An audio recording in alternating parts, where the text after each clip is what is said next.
Welcome to TG five roundup. ముందుగా headlines చూద్దాం.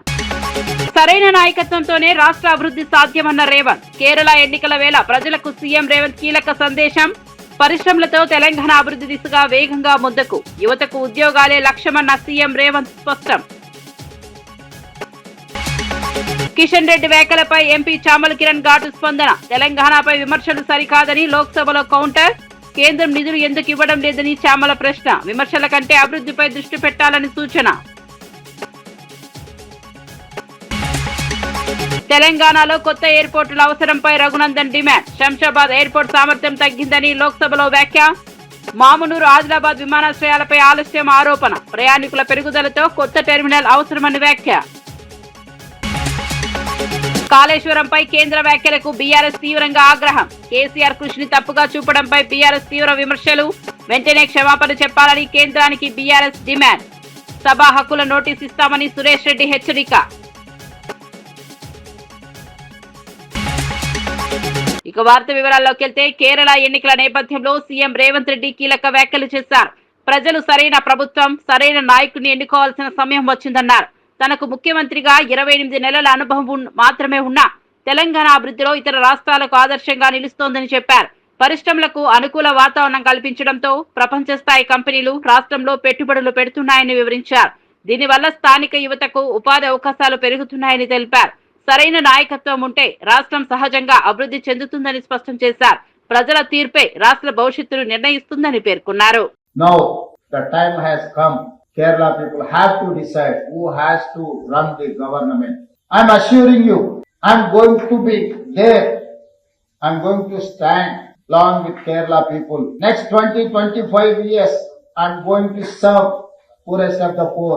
Whenever Kerala people request, whenever Kerala people want to come here, I will come. I will support Kerala people. I have 28 months experience only as a chief minister. Fortune 500 companies are in my state. GCCs are there. Pharma companies are there. You people are skilled people. All these years you have been working for Middle East countries, Gulf countries. Why can't your own state? Earlier we used to work for developed countries like US, any other country, in software, pharma, other different verticals. Today my people are working for my state. They are establishing their own investment, their own companies. They are starting their unicorns. All these years our youth were working with Google, Microsoft, Infosys or any other company. Microsoft CEO from Hyderabad. World Bank chairman studied in Hyderabad. Sardar Sarvai Papanna వర్ధంతి సందర్భంగా గాంధీ భవన్ లో ఘనంగా నివాళులర్పించారు. తెలంగాణలో జరిగిన దోపిడీ అన్యాయాలకు వ్యతిరేకంగా పోరాడిన మహాయోధుడిగా ఆయనను గుర్తు చేశారు. టీపీసీసీ కల్లు గీత కార్మిక చైర్మన్ నాగరాజు గౌడ్ మాట్లాడుతూ పాపన్న పోరాటం ఈ తరానికి ఆదర్శమని తెలిపారు. ఆయన సేవలు, త్యాగాలు సమాజానికి మార్గదర్శకంగా నిలిచాయని పేర్కొన్నారు. స్వాభిమానానికి ప్రతీకగా నిలిచిన పాపన్న జీవితం ప్రతి ఒక్కరికి స్ఫూర్తినిస్తుందని అన్నారు. ఆయన ఆశయాలను కొనసాగించడం సమాజ బాధ్యతగా భావించాలని పిలుపునిచ్చారు. తెలంగాణ ప్రాంతంలో జరిగినటువంటి అణచివేతకు వ్యతిరేకంగా ఆనాడు పరిపాలకులు గ్రామాల్లో వెళ్ళి ఖచ్చితంగా మీరు పన్నులు కట్టాలనే ఒక ఆలోచనతో అరాచకం సృష్టించి అక్కడ ఉన్నటువంటి స్త్రీలను కూడా అవమానకరంగా చేస్తూ తెలంగాణ ప్రాంతంలో ఆత్మగౌరవాన్ని నాశనం చేసే విధంగా ఆనాడు పాలకులు చేస్తే ఆనాడు తిరగబడ్డటువంటి మహాయోధుడు సర్దార్ సర్వాయి పాపన్న. వారు చరిత్రను కూడా బ్రిటిషర్స్ ఏదైతే దాని చరిత్ర తీసుకొని ఈరోజు లండన్ క్రైమ్ బ్రిడ్జ్లో వారి యొక్క చరిత్రను పెట్టడం జరిగింది. అలాంటి మహానుభావుణ్ణి కాలక్రమేణా చాలామంది పాలకులు పరిపాలిస్తున్నా దాన్ని ఏనాడు కూడా పుస్తక రూపంలో తీసుకురానటువంటి పరిస్థితి లేదు. కానీ తెలంగాణలో ఎప్పుడైతే తెలంగాణ ఉద్యమాలు మొదలైనాయో తెలంగాణలో ఉన్నటువంటి అనేక ప్రాంతాల్లో అనేక పార్టీలు కూడా ఖచ్చితంగా వారి యొక్క సర్దార్ సర్వాయి పాపన్న యొక్క స్ఫూర్తిని తీసుకొని ముందుకు పోవాలంటే ఆలోచనతో అందరూ కూడా బహుజనులందరూ కూడా ముందర రావడం జరిగింది. అదే సందర్భంగా ఆనాడు ఏదైతే వారు సామాజిక న్యాయం, సామాజిక విప్లవం రావాలంటే ఆలోచనతోన పెత్తందారు వ్యవస్థను వ్యతిరేకంగా, పెత్తందారు వ్యవస్థలో ఎలాంటి అరాచకాలు చేసిరో వాళ్ళకి వ్యతిరేకంగా సర్దార్ సర్వాయి పాపన్న ఏదైతే పూనిండో అదేవిధంగా ఈరోజు కూడా రాష్ట్ర కాంగ్రెస్ పార్టీ దేశంలో రాహుల్ గాంధీ గారి యొక్క చైతన్యంతోన సామాజిక న్యాయం, కింది స్థాయిలో ఉన్నటువంటి నిమ్మ జాతులను పైకి రావాలి, ఎస్సీలు, ఎస్టీలు, మైనార్టీలు, బీసీలు, దళితులు అందరూ కూడా రాజకీయ చైతన్యం రావాలంటే ఒక ఆలోచనతోన వారు తీసుకున్న నిర్ణయంతోనే తెలంగాణ ప్రాంతంలో రేవంత్ రెడ్డి అన్న ముఖ్యమంత్రిగా ఉంటూ పిసిసి అధ్యక్షులు మహేష్ కుమార్ గౌడ్ అన్న ఉంటూ ఇద్దరు కూడా సామాజిక. లోక్సభలో కిషన్ రెడ్డి చేసిన వ్యాఖ్యలపై ఎంపీ చామల కిరణ్ కుమార్ రెడ్డి తీవ్రంగా స్పందించారు. తెలంగాణను 10 ఏళ్లు దోచుకున్నారని చెప్పడం సరికాదన్నారు. బీఆర్ఎస్ పాలనలో జరిగిన కుటుంబ పాలన, అవినీతిని ప్రజలు గమనించి ఆ పార్టీని తిరస్కరించారని తెలిపారు. సీఎం రేవంత్ రెడ్డి నాయకత్వంలో రాష్ట్రం అభివృద్ధి దిశగా సాగుతోందని చెప్పారు. కేంద్రం నుంచి రావాల్సిన నిధులు, అనుమతులు ఎందుకు ఇవ్వడం లేదని ప్రశ్నించారు. తెలంగాణ అభివృద్ధికి కేంద్రం సహకరించాల్సిన అవసరం ఉందన్నారు. రాజకీయ విమర్శల కంటే అభివృద్ధిపై దృష్టి పెట్టాలని సూచించారు. ఈ రోజు కిషన్ రెడ్డి గారు ఆంధ్రప్రదేశ్ రీఆర్గనైజేషన్ బిల్ చర్చలో వచ్చినప్పుడు ఆవేశంగా లేచి తెలంగాణ తెచ్చుకున్న తర్వాత తెలంగాణ దోపిడికి గురైందని, ప్రస్తుతం ఆర్ఆర్ ట్యాక్స్ వసూలు చేసి ఇంకా దోపిడీ చేస్తుర్రని చెప్పే ప్రయత్నం చేసి, నిజంగానే తెలంగాణ జాగృతి కావాలంటుండు, తెలంగాణ ప్రజలు కళ్ళు విప్పాలంటుండు. తెలంగాణ ప్రజలు కళ్ళు విప్పిరు కాబట్టి 10 సంవత్సరాల బీఆర్ఎస్ పాలనను తరిమి కొట్టి అప్పుడు దోచుకుంటుర్రు, దాచుకుంటుర్రు, కుటుంబ పాలన చేస్తుర్రని చెప్పే ఈరోజు కాంగ్రెస్ గవర్నమెంట్ రేవంత్ రెడ్డి గారి సర్కారును తెచ్చుకున్నారు. మీరు కూడా బీజేపీలో ఉండి గతంలో క్యాబినెట్ ర్యాంక్ లో ఉన్నారు, గతంలో ఎన్నో సంవత్సరాల నుంచి క్రియాశీలక రాజకీయాలలో ఉన్నారు, ఎమ్మెల్యేగా, ఎంపీగా. 10 సంవత్సరాలు మీరు సెంట్రల్ గవర్నమెంట్ లో 2014 నుంచి 2023 దాకా ఈ రోజు మీరు అంత ఆవేశంగా నిలబడి పార్లమెంట్ వేదికగా తెలుగులో మాట్లాడి తెలంగాణ ప్రజల్ని తప్పుదో పట్టియాలని చూస్తున్నారు కదా. ఒక సెంట్రల్ మినిస్టర్ గా ఉండి కూడా తెలంగాణను దోచుకుంటుంటే బీఆర్ఎస్ పాలనలో కేసీఆర్ కుటుంబం, మరి నువ్వు ఏం చేసినావు? వాళ్ళతో మ్యాచ్ ఫిక్సింగ్ చేసినావా? ఇవాళ మార్పు రావాలని గలమిప్పి చెప్తున్నావు, జాగృతి కావాలంటున్నావు. మరి నువ్వెందుకు ప్రభుత్వాన్ని ఫామ్ చేయలేకపోయినావు? ఒక అధ్యక్షునిగా కూడా ఉంటివి కదా బీజేపీకి. తెలంగాణ ప్రజలు నిన్నెందుకు నమ్మలేదు, నిన్నెందుకు అధికారంలోకి తీసుకురాలేదు కిషన్ రెడ్డి గారు?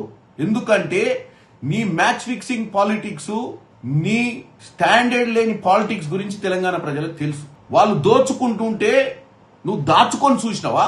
ఏం చేసినావు? ఆ రోజే సిబిఐ ఎంక్వైరీ చేయొచ్చు, ఆ రోజే కాళేశ్వరం స్కామ్ కాపాడొచ్చు, ఆ రోజే ఎస్టిమేషన్లు పెరుగుతుంటే రిపోర్ట్లు తెప్పించుకొని ఆపొచ్చు. ఏం చేయలేదు నువ్వు. మిగులు రాష్ట్రంగా ఇచ్చినటువంటి తెలంగాణ 8 లక్షల పైచీలకు అప్పు చేసినప్పుడు ఏం సప్పుడు చేయలే.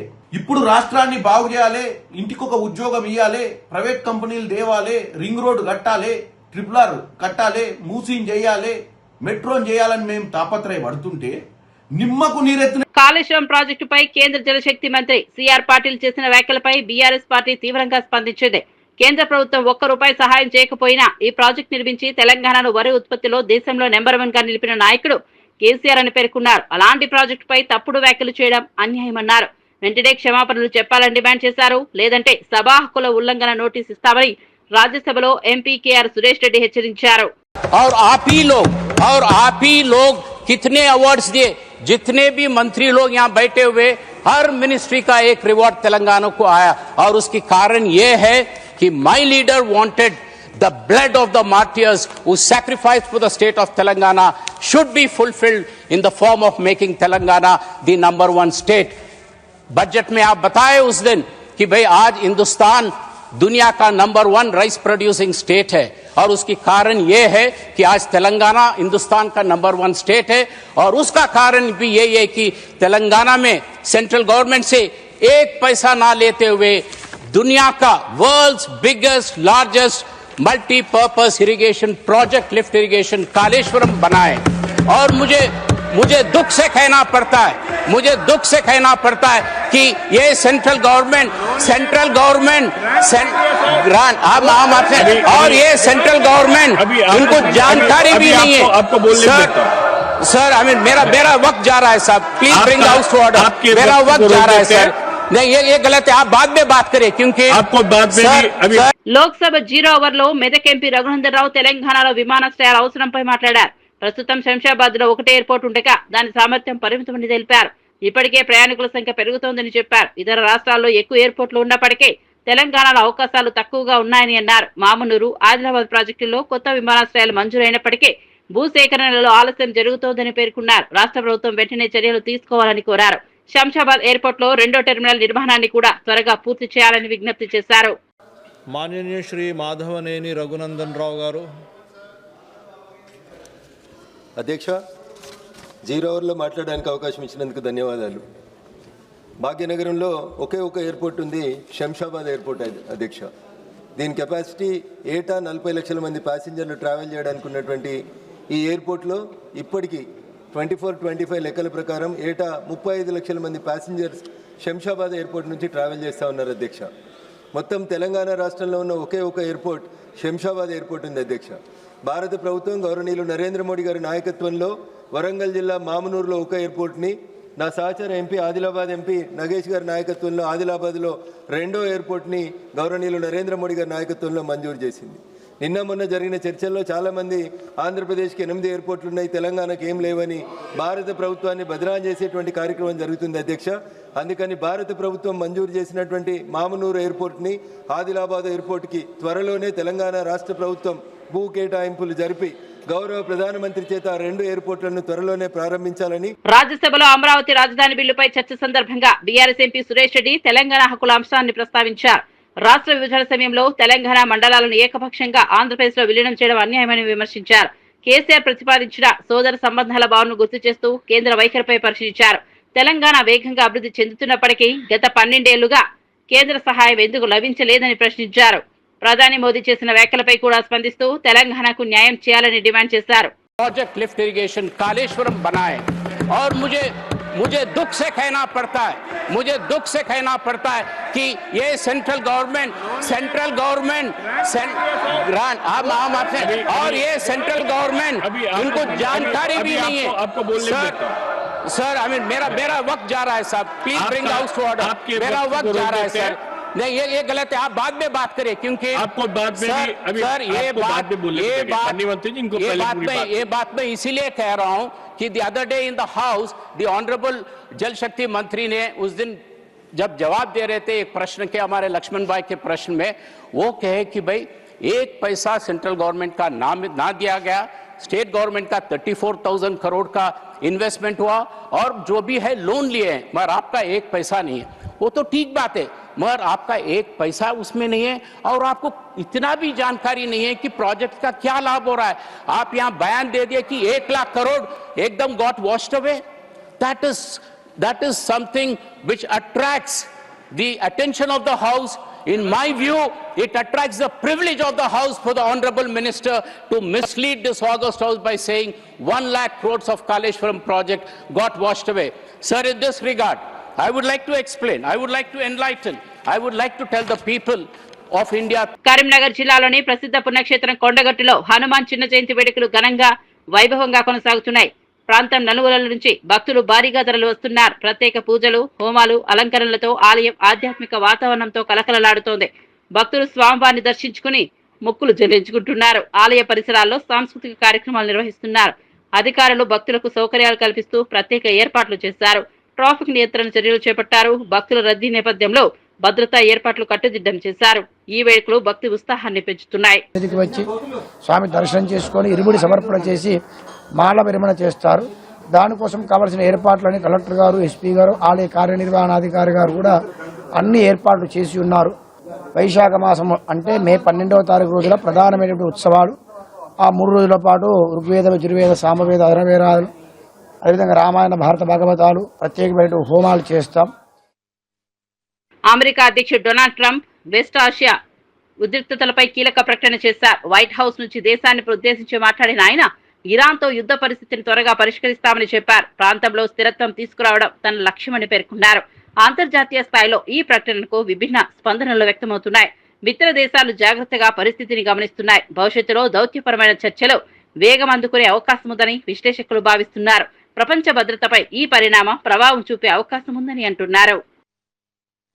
In these past 4 weeks, our armed forces have delivered swift, decisive, overwhelming victories on the battlefield.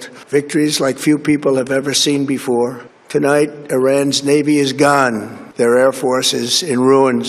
Their leaders, most of them terrorist regime they led, are now dead. Their command and control of the Islamic Revolutionary Guard Corps is being decimated as we speak. Their ability to launch missiles and drones is dramatically curtailed, and their weapons, factories, and rocket launchers are being blown to pieces. Very few of them left. Never in the history of warfare has an enemy suffered such clear and devastating large-scale losses in a matter of weeks.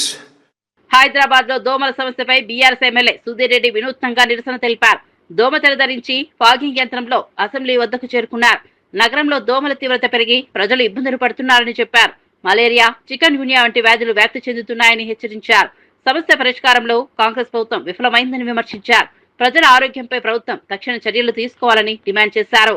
దోమల యుద్ధంలో భాగంగా చాలా చెరువులలో గతంలో మేము BRS party అధికారంలో ఉన్నప్పుడు 5 రకాల 6 రకాలుగా దోమల్ని కంట్రోల్ చేసుకునే చర్యలు చేపట్టే వాళ్ళం. మొదటిది ఆయిల్ బాల్స్ వదిలిపెట్టేవాళ్ళం. ఆయిల్ బాల్స్ తోటి లార్వా అంతా చచ్చిపోతుంది, లార్వా స్ప్రెడ్ కాదు, తద్వారా దోమల నియంత్రణ తగ్గింది. రెండవది మాన్యువల్ భుజానికి ఈపుకు దోమల స్ప్రేయింగ్ డబ్బా మనం కట్టుకొని దాన్ని 15 మీటర్ల దాకా పోతుంది. ఈ 15 మీటర్లు స్ప్రేయింగ్ చేసేవాళ్ళం. స్ప్రే చేస్తే లార్వా డెవలప్ కాకుండా ఉంది. కానీ మధ్య చెరువు దాకా మందు రీచ్ కాకపోతుంది. దాని తర్వాత డ్రోన్ ద్వారా మరి మధ్య చెరువులో కొట్టేవాళ్ళం. ఆ డ్రోన్ ద్వారా కొట్టడం వల్ల కంప్లీట్ గా లార్వా చచ్చిపోయేది. దాని తర్వాత మళ్ళీ గంబూజియా చేపలని చెప్పేసి చేపలను నీళ్ళల్లో వదిలేవాళ్ళం. నీళ్ళల్లో వదిలిపెట్టడం వల్ల ఈ లార్వా అంతా కూడా తినేసేది. తద్వారా దోమలు అన్ని కూడా అదుపులో ఉంటుండే. లోక్సభలో అమరావతి రాజధాని అంశంపై కేంద్ర మంత్రి రామ్మోహన్ నాయుడు మాట్లాడారు. ఆంధ్రప్రదేశ్ రాజధాని లేకుండా ఏర్పడిందని గుర్తు చేశారు. కృష్ణానది ఒడ్డున అమరావతి నిర్మించేందుకు శంకుస్థాపన జరిగిన విషయాన్ని వివరించారు. రైతులు స్వచ్ఛందంగా భూములు ఇచ్చి సహకరించారని తెలిపారు. కానీ తరువాత రాజకీయ మార్పులతో 3 రాజధానుల ప్రతిపాదన వల్ల అభివృద్ధి ఆగిపోయిందన్నారు. రాష్ట్రం గందరగోళంలో పడిందని విమర్శించారు. అమరావతి నిర్మాణాన్ని తిరిగి వేగవంతం చేయాల్సిన అవసరం ఉందని స్పష్టం చేశారు. రైతుల నమ్మకాన్ని నిలబెట్టుకోవాలని కోరారు. It was one of the darkest times. It was one of the darkest times Andhra Pradesh has gone through, sir. Not that 5 years, the development of Andhra Pradesh has gone back 50 years, sir. And we are still repaying for that. And when that thing happened, totally, whichever way they had to destruct Amaravati, they had kind of gotten all these plans, sir, one after the other. And when they came into power, sir, the first way to destruct Amaravati, the first plan was to create the confusion of 3 capitals. 3 capitals in Andhra Pradesh. Their confusion was that not only to create a confusion of not having any capital, one was to destroy the capital Amaravati, which was happening. And the second part of it was to create some kind of division within the state so that the states, within the state also, the regions fight against each other. You would remember, sir, this was exactly how the Britishers tried to rule India. And now, taking that idea forward, this person wanted to create the state in such a way that they were fighting against each other, that we want the capital or we want the capital. It was with that dark idea that they have said that they are going to do 3 capitals. సరైన నాయకత్వంతోనే రాష్ట్ర అభివృద్ధి సాధ్యమన్న రేవంత్. కేరళ ఎన్నికల వేళ ప్రజలకు CM Revanth కీలక సందేశం. పరిశ్రమలతో తెలంగాణ అభివృద్ధి దిశగా వేగంగా ముందుకు. యువతకు ఉద్యోగాలే లక్ష్యమన్న సీఎం రేవంత్ స్పష్టం. కిషన్ రెడ్డి వ్యాఖ్యలపై ఎంపీ చామల కిరణ్ ఘాటు స్పందన. తెలంగాణపై విమర్శలు సరికాదని లోక్సభలో కౌంటర్. కేంద్రం నిధులు ఎందుకు ఇవ్వడం లేదని చామల ప్రశ్న. విమర్శల కంటే అభివృద్ధిపై దృష్టి పెట్టాలని సూచన. తెలంగాణలో కొత్త ఎయిర్పోర్టుల అవసరంపై రఘునందన్ డిమాండ్. శంషాబాద్ ఎయిర్పోర్ట్ సామర్థ్యం తగ్గిందని లోక్సభలో వ్యాఖ్య. మామునూరు, ఆదిలాబాద్ విమానాశ్రయాలపై ఆలస్యం ఆరోపణ. ప్రయాణికుల పెరుగుదలతో కొత్త టెర్మినల్ అవసరమని వ్యాఖ్య. కాళేశ్వరంపై కేంద్ర వ్యాఖ్యలకు బీఆర్ఎస్ తీవ్రంగా ఆగ్రహం. కేసీఆర్ కృషిని తప్పుగా చూపడంపై బీఆర్ఎస్ తీవ్ర విమర్శలు. వెంటనే క్షమాపణ చెప్పాలని కేంద్రానికి బీఆర్ఎస్ డిమాండ్. సభా హక్కుల నోటీస్ ఇస్తామని సురేష్ రెడ్డి హెచ్చరిక.